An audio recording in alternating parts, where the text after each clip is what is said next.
Ministério da Agricultura divulgou um documento com projeções do agronegócio brasileiro para os próximos 10 anos. Segundo o relatório, a produção de carne deve crescer 35% até 2023. Já a safra de soja deve aumentar 22%.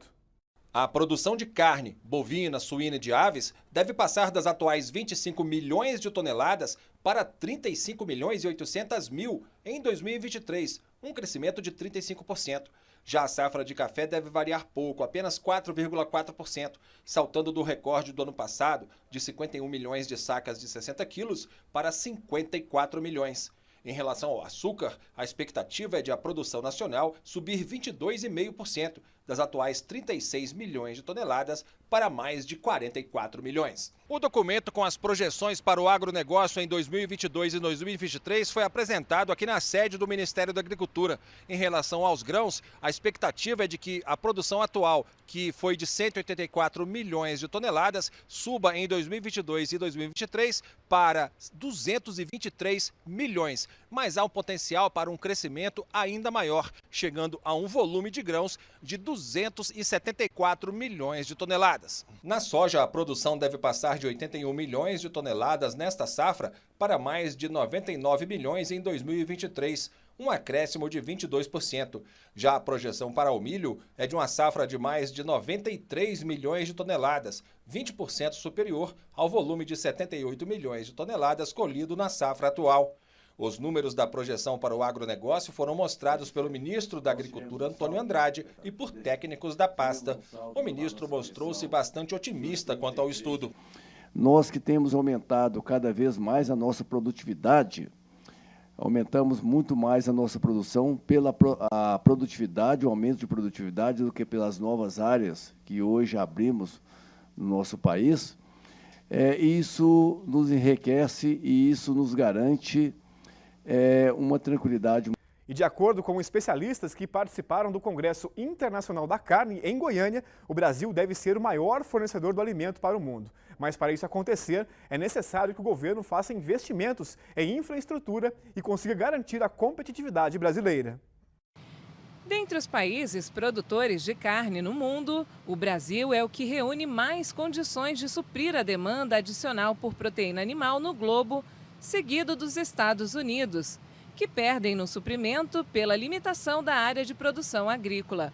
Já a maior demanda por carne virá da Ásia, que vai responder por 60% desta necessidade, de acordo com um estudo do Banco de Fomento ao Agronegócio Rabobank, que prevê para os próximos 10 anos a demanda global por tipo de carne.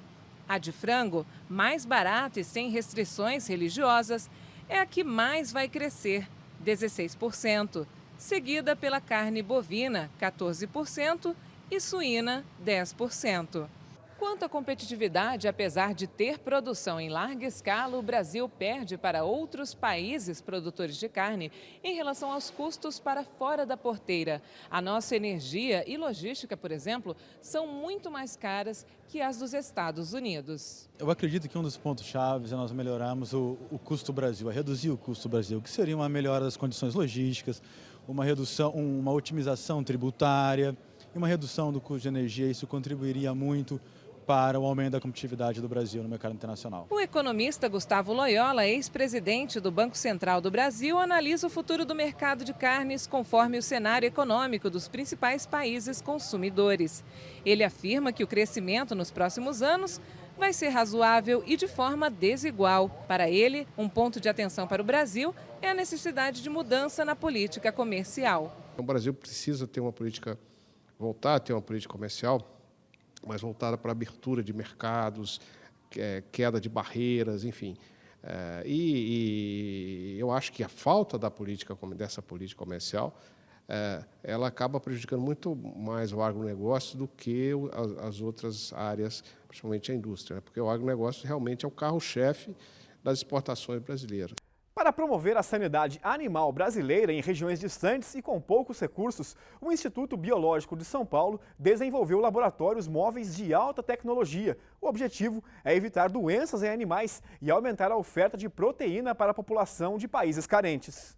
O Instituto Biológico tem a experiência para desenvolver a pecuária em regiões com baixos recursos, como no caso de Guiné Equatorial, onde existem cerca de 3.000 animais, entre bovinos, caprinos, ovinos e aves, e apenas um médico veterinário no país.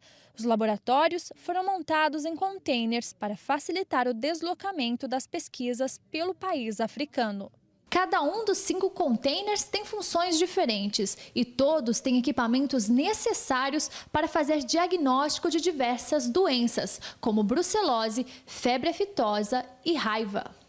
Os laboratórios serão enviados para o país africano em julho deste ano e 10 profissionais entre biólogos, médicos veterinários e biomédicos irão atuar no projeto. Então a nossa preocupação é justamente essa.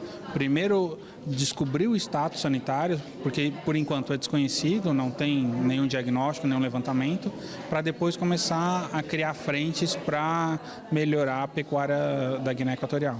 Para a secretária de Agricultura do Estado de São Paulo, Mônica Bergamaschi, a participação do Brasil neste projeto é positivo para a divulgação no exterior da sanidade animal do país. Sermos escolhidos é, acima de tudo, um grande presente para nós, que é o coroamento desse trabalho que vem sendo feito. Então, estamos emprestando know-how para essa tecnologia e melhorando o status sanitário da Guiné Equatorial. E a seguir, suco de laranja natural vai ser incluído na cesta básica. Nós voltamos já.